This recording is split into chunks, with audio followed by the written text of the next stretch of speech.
Kong Kong tidak dapat mengetahuinya. Tetapi orang kepercayaan Kedan percaya pada kekalahan Feng Tianxing dan merasa sangat bersalah. Setelah meliput retret Feng Tianxing kali ini, mereka berpatroli di luar dengan linglung, mencari mata-mata di kehampaan. Mereka butuh 2 hari penuh sebelum mereka kembali ke yurisdiksi Laksamana Yan dengan sedikit permintaan maaf. Hanya saja ketika dia kembali kali ini, bukan Laksamana Yan yang keluar untuk menyambutnya, tetapi Feng Tianxing yang mengenakan mantel melihat 10 orang dari kejauhan. Jadi dia melompat ke udara dan datang ke menyapa mereka secara pribadi. Apakah kamu tidak terluka? Tidak apa-apa jika kamu tidak terluka. Cepat dan pergi ke kota untuk beristirahat dan istirahat yang baik. Terima kasih. Aku bisa selamat kali ini. Mengikuti Feng Tianxing adalah Laksamana Yan yang terlambat, yang juga menghormati 10 orang itu. Laksamana Feng tidak memikirkan tentang teh atau makanan beberapa hari ini, dan dia menantikannya di tembok kota setiap hari. Hari ini, semua orang telah pulang dengan penuh kemenangan, jadi mari kita rayakan dengan baik. Ke-10 kroni Kedan itu sedikit malu dengan antusiasme tersebut, dan berulang kali melambaikan tangan.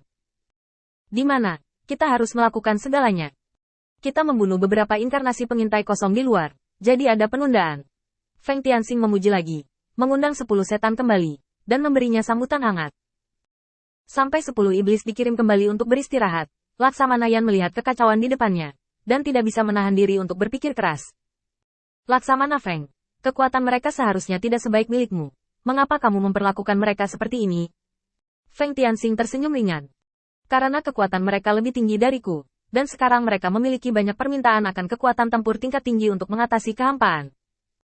Jika kita bisa menahan mereka di sini dan membantu melawan pertempuran ini, mungkin kita bisa menyelesaikan masalahnya.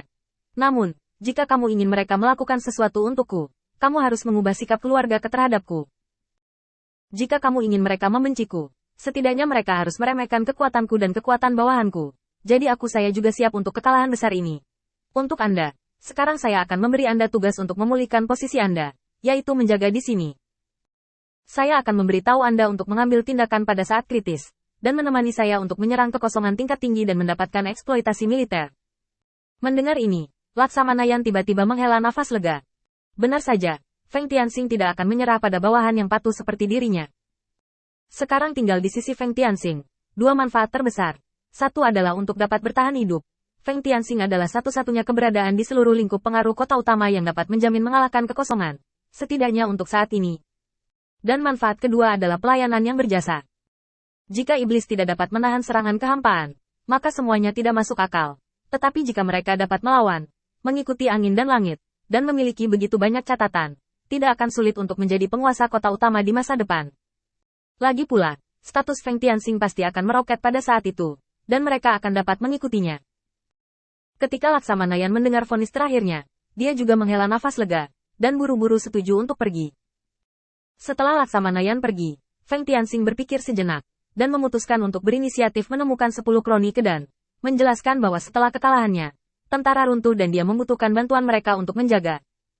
Kemudian saya berbagi pengalaman saya di stasiun ini di sepanjang jalan, lalu kembali, dan tidak pernah membicarakan masalah ini lagi. Itu adalah teman dekat yang mengirim berita ke Kedan setelah beberapa diskusi. Kedan dan Kechan membaca informasi ini hampir bersamaan. Kedan menggelengkan kepalanya untuk sementara waktu. Feng Tianxing dikalahkan kali ini. Kudengar dia kehilangan jutaan pasukan. Masalah ini merepotkan. Kechan menghela napas. Ya, kami baru saja mendiskusikan dan mengemukakan pernikahan ini kemarin karena kami menghargai bakatnya dan ingin membuka jalan baginya dalam keluarga. Tetapi kami tidak menyangka bahwa itu akan menjadi kekalahan besar dalam sekejap mata, dan kami harus menunda masalah ini. Setidaknya harus menunggu dia memukul setelah mengalahkan kekosongan ini. Saya akan menyebutkannya lagi. Kedan sekarang sangat mementingkan Feng Tianxing. Hanya ras manusia yang mengirim pesan dan berita yang membuatnya tamak. Dia tidak hanya menyembuhkan lukanya, tetapi bahkan melalui penyembuhan ini, dia menembus level kecil yang sudah lama tidak ditembus Kedan. Jika memungkinkan, dia sangat ingin menggunakan gudang keluarga Kedo untuk menggantikan ras manusia ini. Sangat disayangkan bahwa ini adalah ras manusia, dan sama sekali tidak mungkin baginya untuk bekerja untuk ras iblis. Keluhan antara Feng Tianxing dan umat manusia malah menjadi senjata tajamnya. Menghadapi orang-orang yang cakap seperti itu, solusi yang dapat dipikirkan Kedan adalah menyerap Feng Tianxing, sehingga ahli waris dan kroni penting setidaknya dapat menikmati cahaya utusan ini. Belum lagi meningkatkan kekuatan mereka, setidaknya dapat memastikan bahwa mereka tidak akan benar-benar mati setelah perang, dan mereka tidak harus mengalami siksaan yang mendalam setelah terkikis oleh kehampaan seperti saya. Dan ini hanyalah puncak gunung es yang ditunjukkan oleh Feng Tianxing. Kedan sudah pindah. Setelah berdiskusi dengan Kechan, ia memiliki ide untuk mengungkit soal pernikahan yang penting. Hanya saja kekalahan besar ini secara langsung mengalahkan gagasan Kechan dan Kedan, dan kedua iblis itu menghela nafas lega. Kechan menggelengkan kepalanya dan mengesampingkan masalah itu. Saudaraku, Feng Tianxing ini memang sebuah karakter. Lihat catatan dalam informasi. Bahkan jika dia dikalahkan, dia tidak meninggalkan bawahannya dan melarikan diri. Tidak heran jika begitu banyak iblis yang mau bekerja dengannya. Lihatlah orang kepercayaanmu, saudaraku. Kemanapun dia pergi, dia penuh keramahan. Dia takut kendur, tetapi dia memiliki pemahaman yang menyeluruh tentang berbagai hal. Kedan nodded silently. Dia telah mengharapkan masalah ini. Ketika Feng Tianxing memberinya sedikit kultivasi sebagai cara untuk menyembuhkan lukanya hari itu, dia tahu betul bahwa Feng Tianxing jelas bukan orang biasa. Setidaknya dia tahu bagaimana memenangkan hati orang.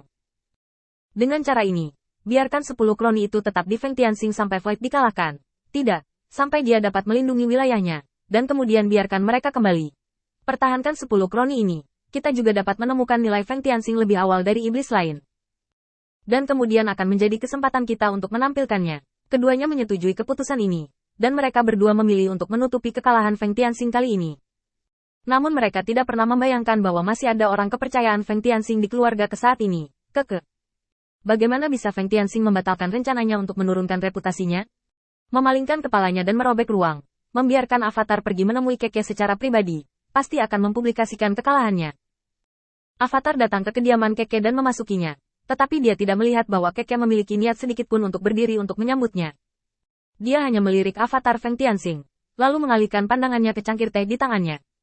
Mengandalkan Huyu Kechan ini, dia mendapat banyak sumber daya untuk berlatih. Dengan akumulasi angka, kekuatannya sedikit meningkat, dan dia telah berubah dari tahap tengah tubuh sempurna ke tahap akhir. Tapi tidak berhenti sampai di situ, tangan yang meraba-raba cangkir teh itu diam-diam berhenti. Apa yang diminta Feng Tianxing darimu?